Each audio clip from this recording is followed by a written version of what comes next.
In this video we're giving an honest review of Trip.com so you know exactly what to expect before booking your next trip. Trip.com is a major online travel agency offering flights, hotels, trains and vacation packages at competitive prices.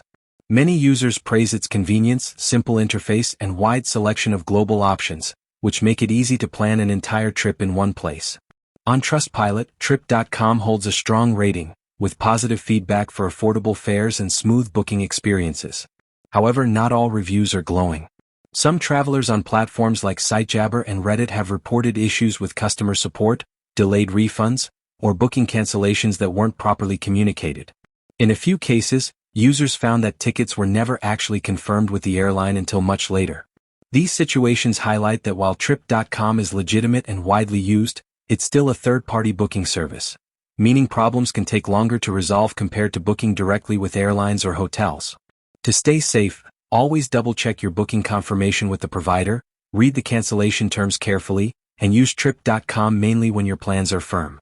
Overall, it's a convenient, budget-friendly option for travelers, but not the best choice if flexibility or quick support is a top priority. Thanks for watching. Don't forget to subscribe for more honest reviews that help you travel smarter.